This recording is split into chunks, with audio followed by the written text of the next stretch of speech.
start. Okay, can you tell me your name and your title? My name is Janelle Jennings Alexander, and I'm Assistant Professor of English at William Peace University. And how are you today? I'm okay. Okay, I'm good. I'm glad. Okay, so today I'm collecting moral position statements and using them to learn multiple positions on controversial topics. The controversial topic today we're discussing is abortion. So, my first question is, what do you mean by abortion? So if I understand your question correctly, what I mean by abortion really is asking how do I define abortion? How I define abortion, I think, is pretty much whatever the legal standard is for the definition of abortion. It's whenever there is a fetus that's in utero that is expelled from the uterus before it is a viable human being and thus is not able to be carried to term and cannot live on its own. Okay. And what are some popular moral viewpoints about that topic? I think that the conversation about abortion has become really binary. So there are sort of two positions, a pro-life and a pro-choice. And then there's this sort of gray area position that is pro-life most of the time and pro-choice under certain circumstances. And so on the pro-life side, pro-lifers state that it is morally wrong to take a life under all circumstances. The morally acceptable under certain circumstances, pro-choicers believe that there are certain conditions in which, even if they believe that most of the time someone should choose life for the child, that there are certain circumstances under which there's an exception that can be made.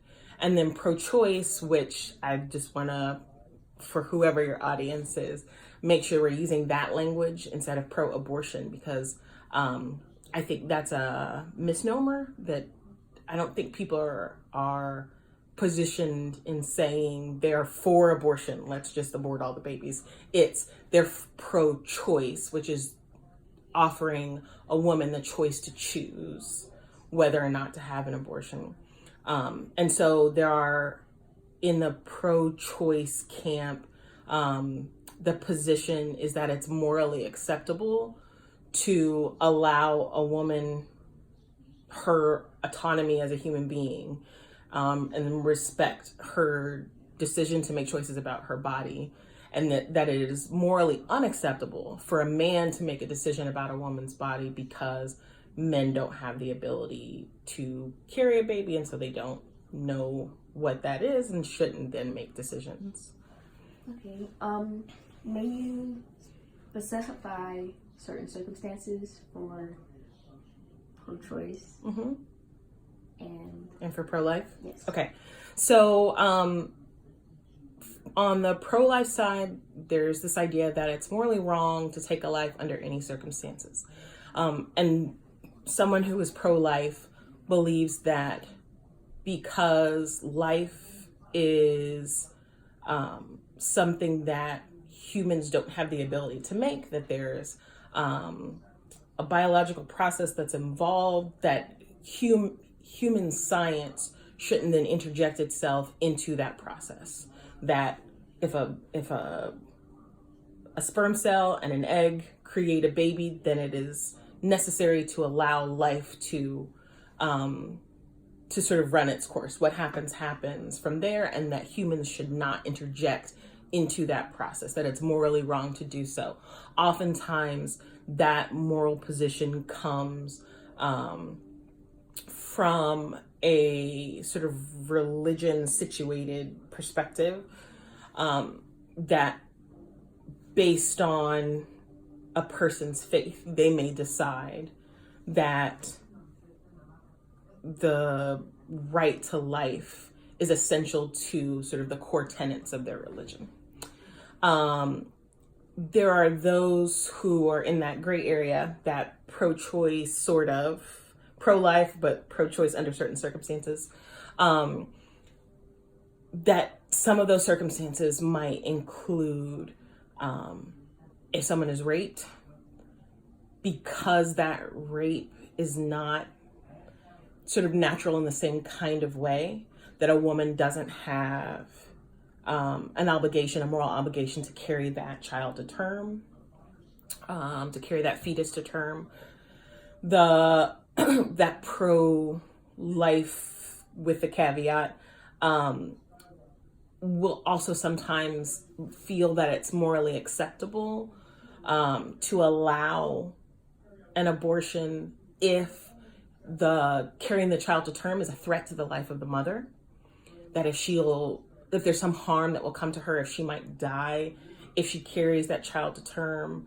Oftentimes, like, you see examples where a woman will find out while she has a child in utero that she has some sort of cancer, and that if she needs to get like chemotherapy would be really detrimental to the child, but without the chemotherapy, then the life of the mother, that the cancer is allowed to metastasize, and you don't have the ability to treat it, and that her life could be in jeopardy. And so under those kinds of circumstances, you will see someone who is pro-life make a pro-choice exception. And then if there's a issue of the quality of life of the child, there are some folks who are pro-life who will believe that it's morally acceptable under those circumstances to allow a child or a fetus to be aborted.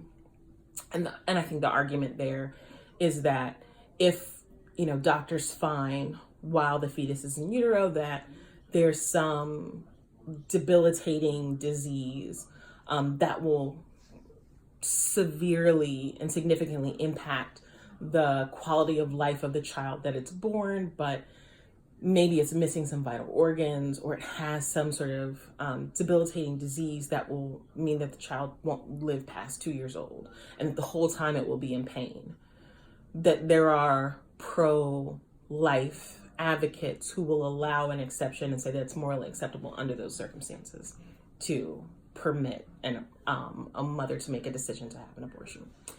And then the last sort of area is pro-choice. That sort of falls into the two camps that I mentioned. The first is the idea that that respects the autonomy of a woman to make decisions about her body. And that's pretty much it. And I think if you can just sort of look at some of the popular pushback against some of the recent laws that have been passed in Florida and Alabama. I think Ohio recently just passed a law with these abortion bans. Some of the pro-choice language is that it's my body, like, stay out of my body, keep your government out of my uterus, right? And the argument is that if it is my body, then it is morally unacceptable for someone else to make a decision about my body. And then likewise, the argument is that especially if the person making that decision is a man, someone who has no idea what it is like to be a woman, then it's doubly so morally unacceptable for a man to make decisions about a woman's body for something that he can't experience, or that's not even knowable to him, to then make those kinds of impositions on the health, the well-being, the quality of life of a woman who's placed in a position to make this kind of choice. Okay. So could you pick a general principle and support it? Sure. So let's maybe stick with the pro-choice side. So if I'm pro-choice and it is my position that I have full autonomy over my body, no one can make decisions about it. My argument would be that it is morally, so if I'm a woman, I'm in a situation where I become pregnant, then it is morally acceptable for me to decide whether or not I want to have an abortion. And here's why, some reasons why. One, because I know, sort of not just my body, but also my life. Like if I am mentally, physically, emotionally ready to make those kinds of decisions. I think one of the challenges to the pro-life argument is that it respects the life of the fetus until it is born, but what happens after it's born, we don't really have a lot of conversation about. So if a mother is not equipped, 17-year-old gets pregnant, she's not equipped to be able to take care of a child, doesn't know what to do, or like maybe thinks that she can be a mom, but there are some resources that she's severely lacking. It's not really easy to find those resources or to even equip that mother with the skills to be able to be a parent. And in turn, the child suffers. And so if I'm a person who is really self-aware, maybe I know that ahead of time. I know that I'm not ready to bring a life into the world, and I decide not to. Okay, so then that would be a ground under which, like, I would feel like it was morally acceptable if that was my position. If I'm maybe thinking a little scientifically, I may argue that it's morally acceptable to allow an abortion because the life inside of the womb is not, it's not a human yet.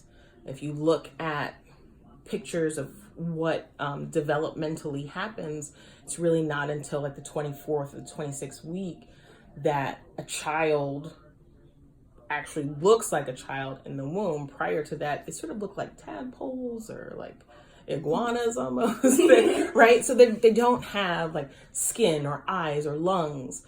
And so the argument could be made by someone that it's morally acceptable to abort a fetus at a certain point because it's not a human being yet. It doesn't have a body. It's got a tail. Like literally we have tails when we're in the uterus until a certain point. And so that could maybe be an argument that someone would make as well. That someone might argue, if they're pro-choice, that that babies having a child creates an undue stress on a woman, on a mother, and not on the sperm donor in that process. And so a woman is forced to carry a baby to term. She's responsible for all of the prenatal appointments. She's responsible for the cost of delivery. She's responsible for the cost to sort of feed and care for herself. She's responsible for the stress that it places on her body. It's exhausting. Like, you're tired all the time. With both of my children, in both of my pregnancies, I was severely morning sick for like 4 months. And so,